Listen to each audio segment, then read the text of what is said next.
welcome back to my channel, welcome back to my kitchen.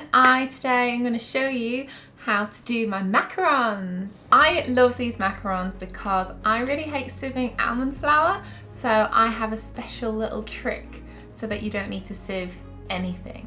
And because I use the Italian meringue method, yes, it's a little bit tricky with like hot sugar syrup that you need to pour, but it's more foolproof and you're much less likely to go wrong. I'm going to show you how to make these macarons into little koalas, but obviously you can make any different animal you want, or just keep them plain, colours, different things, and painting them or creating different creatures out of your macarons.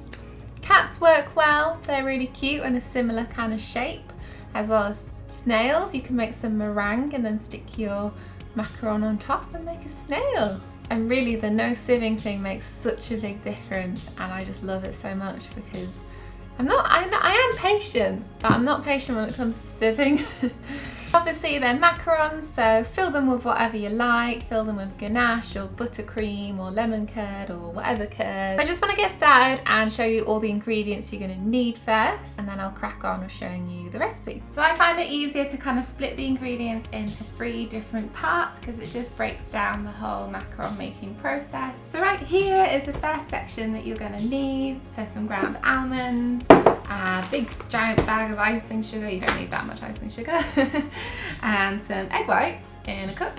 And then this is the second lot of ingredients you're going to need. So some caster sugar, or you can use granulated sugar in a pan, and water. And then over in here I've got some more egg whites, and that egg white is just going to be whipped up later.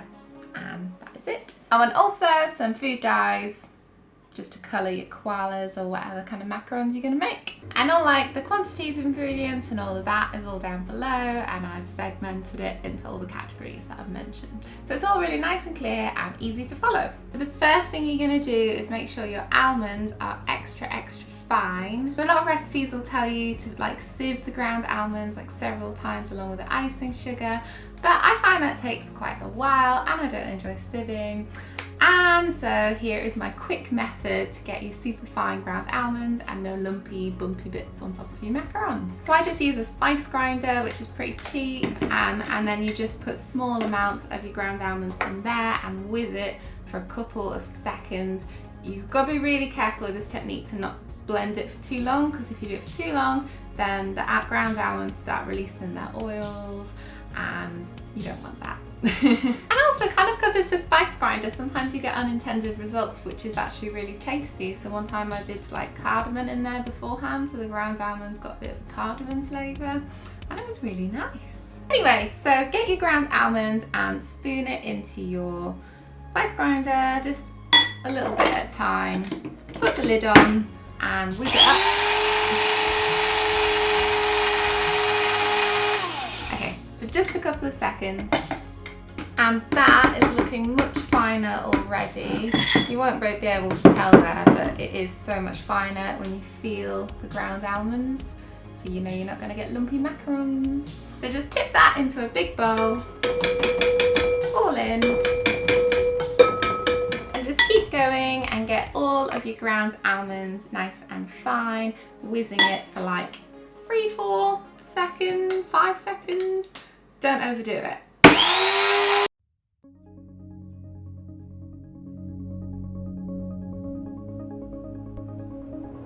So that's all whizzed up now, and the ground almonds are really nice and fine, and I don't have to do any sieving. So then to your bowl of ground almonds, you're going to add in some icing sugar. So I'm just going to weigh that straight into there. And then tip in your egg white and give it a stir. So it's kind of got dry bits now, but just keep mixing it until it forms like a paste and it's all, there's no like dry almond flour little bits. So now a nice thick paste with no dry bits. So that is mixture 1, and I'm just going to set it aside for now because I don't need it straight away. And then moving on to mixture 2. So I've got the sugar in the pan and the water. So you're just going to add your water over the sugar, and this is going to go onto the stove hob. And then you've got your egg white in the standard mixer all ready to go. And then this next bit is going to be all about timing, because basically you want this sugar mixture to reach 115 degrees Celsius, and you want this to reach thick, stiff peaks around about the same time.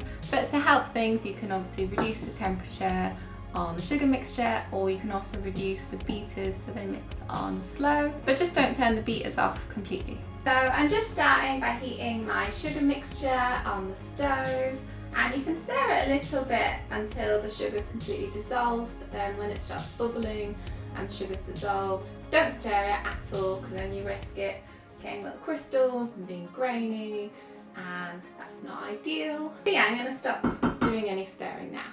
And stick your thermometer in and make sure you know when that's going to reach 115 degrees Celsius. Great, so now that's bubbling, I am going to put the mixer on for the egg whites. I'll just run over here and then whack it up.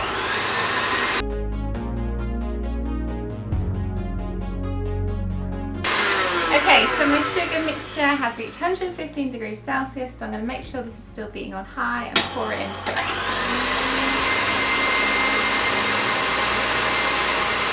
So I'll just slow the mixer a minute just so I can talk and you can hear me. But I'm just letting this whisk for about 3-5 minutes on high speed until like you can feel the bottom of the bowl won't be so hot. It'll be nice and cool to the touch. So back to whisking. Okay, so that is nice and cool to the touch and ready to go now for the next step.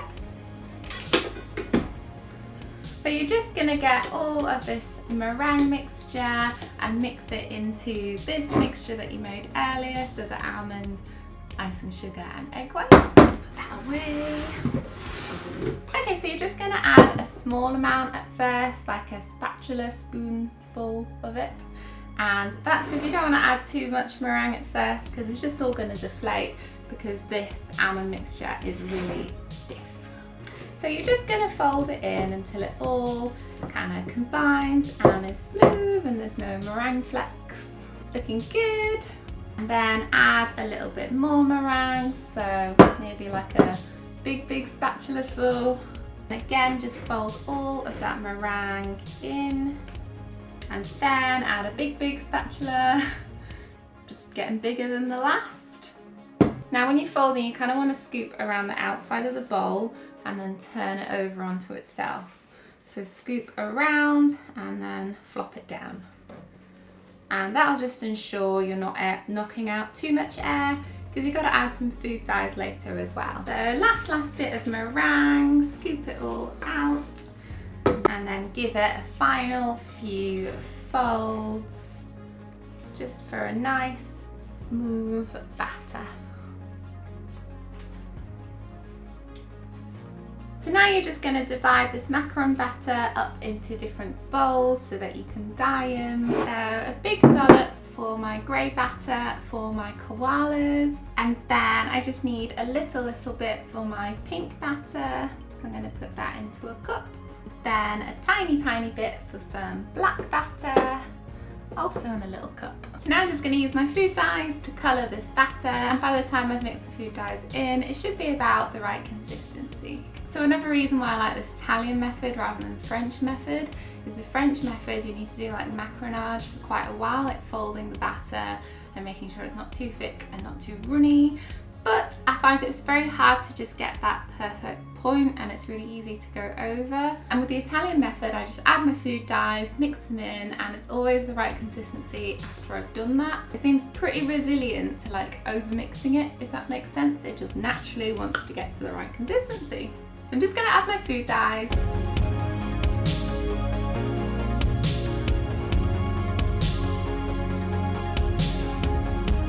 Okay, so I've got all my macaron batter coloured, got some grey and then black for its eyes and nose and all of that, and pink for cheeks and ears.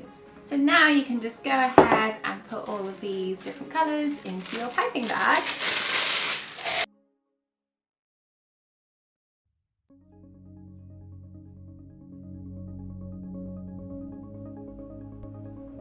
So So here is my baking tray, which I'm going to pipe my macarons onto, and I've put like a silicone mat on top, which is really nice for macarons. So I find like greaseproof paper is okay, but it kind of crinkles up weirdly when the macarons are drying out, and that kind of makes the macarons not nice circular shapes. So get yourself a silicone mat, and it really helps as well. This one's got like circular templates on it, which makes it all a lot easier. So to pipe your koalas or any kind of macaron you're doing really, you're going to do a circle first, and I'm going to do that with my grey. So I'm going to cut the tip, but ideally you'll use a piping tip. I just can't find mine. So I'm going to cut it about there, which is kind of how big the piping tip would be. And you're just piping simple circle shapes to start with. So just aiming it straight down onto the mat and squeezing into a nice circle, and then let go and just keep going along. Squeeze, twizzle, squeeze, twizzle.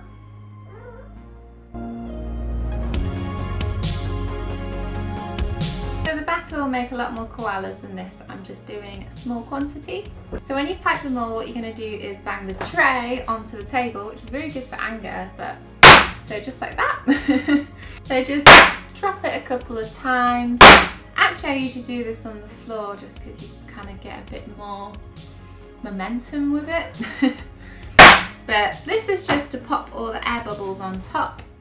So you don't want big air bubbles in there, because that will cause the macaron to crack.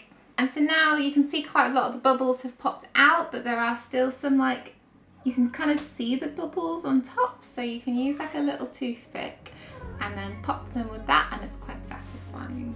It's like popping a spot. So there's one. Just go along and pop all of those bigger air bubbles that you don't want. It's very satisfying. This is the best part about macaron making, is bubble popping. So that's about all the bubbles. You could go further, but it's mostly about getting the really big ones. You can get really obsessed with it though. But I'm going to leave this to sort of semi-set, not completely set, but you want it to form a tiny bit of the skin before I add the ears and the face and cheeks and all of that. It's like a two-part stage decorating process, and in the meantime, whilst you let it set, just chill out, have a cup of tea. The setting time will kind of depend on how humid your room is. So luckily where I am, it's not too humid, so it should be pretty quick. But I might open, so if I open the door and let a bit of a breeze come in, that'll kind of help it get a bit more of a skin. And Inky is like pulling onto my skirt, so I think he wants some attention and some food. So I'm going to do that and then come back and show you the rest of the decorating. And also, if you do have cats, then don't leave it lying around where they might walk all over it with their little paws, because that does happen. So I'm going to find somewhere where they can't get to, which there aren't many places. Okay, see you in a bit. So now these have kind of semi-formed a skin, so I can kind of touch them and my finger doesn't sink in, but they still need a little way to go, but it's enough to add the features, ears and face and all of that. And you can also tell because they're kind of matte, whereas before they had a bit more shine to them. So to add the ears, I'm just going to put this grey piping bag that I used before and just stick it into another piping bag. And then I'm just going to cut a smaller tip than before, because the tip before would be too big for the ears. And then I'm just going to use this to pipe on all of the ears. So like a little loop shape.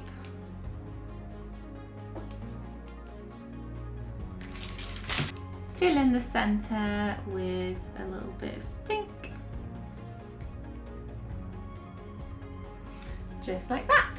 And your ears kind of, because I've not got the templates with the ears, your ears might be slightly different shapes and sizes and placements, but not too much. But it's just about matching the koala ears up later, so you've got the similar ones together. Then the same on these. I'm just flipping them different sides so that the ears don't end up too close together.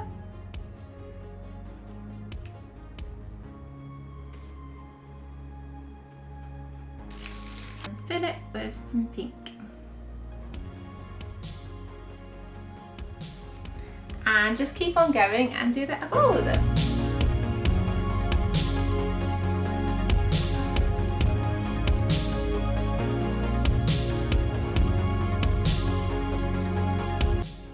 Cool, so now that's all the ears added and I just need to add the face. So I'll use my black macaron batter for the nose and eyes, all of that. Just pipe it on top. It should be semi-set, so it'll kind of give it a bit more of that 3D definition. And you can pipe all of their noses and faces, all different, just give them a bit of character. Give some of them bigger noses, skinnier noses.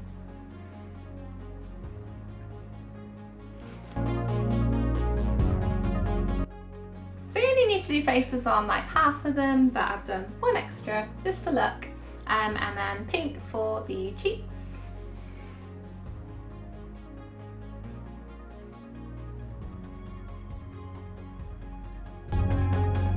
Great, so all done. Now you just want to leave them before you bake them. So you want them to have, like when you touch the top, like a really nice skin so your finger doesn't stick to it.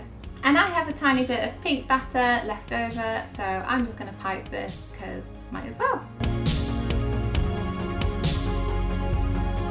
So I've left these now for like an hour or so, and I can touch the top and it's not sticking to my finger at all, which is great. So that means it's ready to go into the oven. I'm going to bake them for about 15 minutes at 150 degrees Celsius in a preheated oven, and then I'm going to leave them to cool a little bit before I peel them off the mat, because sometimes they stick if you don't let them cool. Okay, off I go. Okay, so these are all done now. I have had a nap, that's why I'm in my pyjamas now. Maybe I should bake in pyjamas all the time, it'll be much cookier. So they're looking really cute, they've got little feet, and all I need to do is sandwich them together. I've got some orange blossom ganache. So all I'm doing is piping the ganache in between, like that, and then sandwich it together. One koala macaron down, a few more to go. Also, it could be cute to sandwich a koala with like a pink back. So pipe that ganache down, give it a face. Cute! That way you don't have to do the ears on both sides, which is easier, so you don't have to make the ears match with the front. And just keep on going. Cute little koala macarons. Done, dusted. Time to eat them. So I hope you found that helpful. Thank you so much for watching. Please subscribe as usual, that would be great.